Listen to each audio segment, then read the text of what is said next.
السلام علیکم۔ انشاءاللہ آپ بھی خیریت سے ہوں گے، میں بھی خیریت سے ہوں۔ محترم حضرات، سلمان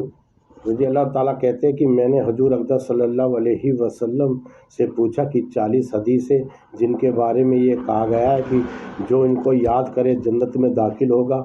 وہ کیا ہے؟ حضور اکرم صلی اللہ علیہ وسلم نے ارشاد فرمایا، نمبر 1 اللہ پر ایمان لائیں یا اس کی ذات اور صفات پر، نمبر 2 آخرت کے دن پر، نمبر 3 فرشتوں کے وجود پر، نمبر 4 پہلی کتابوں پر، نمبر 5 تمام انبیاء پر، نمبر 6 مرنے کے بعد دوبارہ زندگی پر، نمبر 7 اور تقدیر پر، بھلا یا برا جو کچھ ہوتا ہے سب اللہ کی طرف سے ہوتا ہے، نمبر 8 اور گواہی دے تو اس امر کی اللہ کے سوا کوئی معبود نہیں اور حضور اکرم صلی اللہ علیہ وسلم اس کے سچے رسول ہیں، نمبر 9 ہر نماز کے وقت وضو کر نماز قائم کر، کامل وضو وہ کہلاتی ہے جس سے آداب اور مستحبات کی روایت رکھی گئی ہے، ہر نماز کے وقت اشارہ ہے اس بات کی طرف، نئی وضو ہر نماز کے لیے کر، اگرچہ پہلے سے وضو ہو تو وہ بھی مستحب ہے، اور نماز کے قائم کرنے سے اس کے تمام سنتیں اور مستحبات اور اہتمام کرنا مراد ہے، چنانچہ اس کی روایت کی وارد ہے، یعنی جماعتوں کو سفر پر ہموار کرنا، کسی قسم کی کجی ٹیڑھ یا درمیان میں کھڑا نہ کرے، یہ بھی نماز قائم کرنے کا مفہوم میں داخل ہے، نمبر 10 زکوٰۃ ادا کرنا، نمبر 11 رمضان کے روزے رکھنا، نمبر 12 اگر مال ہو تو حج کرے، یعنی اگر جانے کی قدرت رکھتا ہو تو حج بھی کرے، چونکہ اکثر معنی مال سے ہی ہوتا ہے اس لیے اس کو ذکر فرما دیا، ورنہ مقصود یہ ہے کہ حج کے شرائط پائے جاتے ہیں تو حج کرے۔ 12واں رکعت سنت موقدہ روزانہ ادا کریں، اس کی تفصیل دوسری روایت میں اس طرح آئی ہے کہ صبح سے پہلے 2 رکعتیں، ظہر سے پہلے 4 رکعتیں، ظہر کے بعد کی 2 رکعتیں، مغرب کی 2 رکعتیں اور عشاء کی 2 رکعتیں، اور وتر کو بھی نمبر 14 وتر کو بھی کسی رات میں نہ چھوڑیں، چونکہ وہ واجب ہے اور اس کا اہتمام سنتوں سے زیادہ ہے، اس لیے اس کو تاکید لفظ سے ذکر فرمایا۔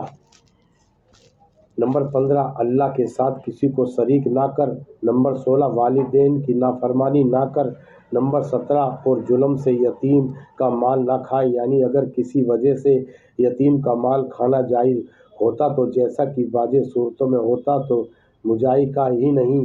نمبر 18 شراب نہ پیو، نمبر 9 زنا نہ کر، نمبر 20 جھوٹی قسم نہ کھا، نمبر 21 جھوٹی گواہی نہ دے،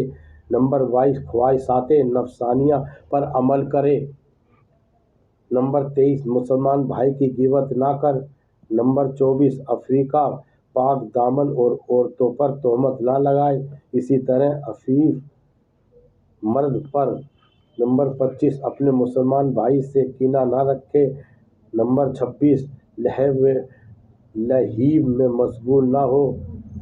نمبر 27 تماشائیوں میں شریک نہ ہو، نمبر 28 کسی پس قدر کو عیب کی نیت سے ٹھکنا مت کرو، یعنی کوئی عیب دار لفظ ایسا مشہور ہو کہ اس سے کہنے سے عیب سمجھا جاتا ہو، یہ نہ عیب کی نیت کہا جاتا ہو، جیسا کہ کسی کا نام بدھو پڑ جائے تو وہ مجائکہ نہیں، لیکن طعن کی غرض سے کسی کو ایسا کہنا جائز نہیں۔ نمبر 29 کسی کا مذاق مت اڑاؤ، نمبر 30 نہ مسلمانوں کے درمیان چغل خوری کر، نمبر 31 اور ہر حال میں اللہ جل شانہ کی نعمتوں پر اس کا شکر ادا کر، نمبر 32 بلا اور مصیبت پر صبر کر، نمبر 33 اور اللہ کے عذاب بے خوف مت ہو، نمبر 34 اعزا رشتہ داروں سے قطع تعلق مت کر،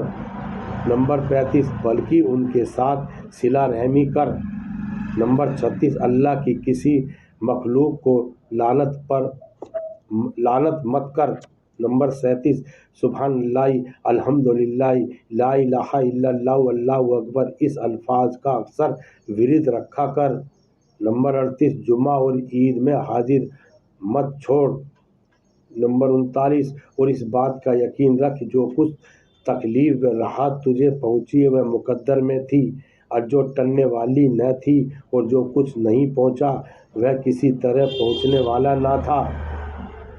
نمبر 40 اور کلام اللہ شریف کی تلاوت کسی حال میں مت چھوڑ۔ سلمان رضی اللہ تعالیٰ کہتے ہیں کہ میں نے حضور اکرم صلی اللہ علیہ وسلم سے پوچھا کہ جو شخص ان کو یعنی 40 حدیثوں کو یاد کر لے اس کو کیا اجر ملے گا؟ حضور صلی اللہ علیہ وسلم نے ارشاد فرمایا، حق سبحان اللہ القدوس اس کا انبیاء اور علماء کے ساتھ حشر فرمائیں گے۔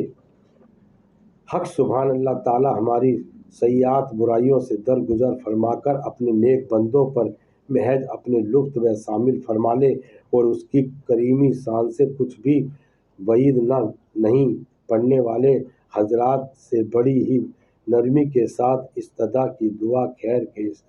شاہکار کی بھی دستگیری فرمائے۔ وعلیکم السلام۔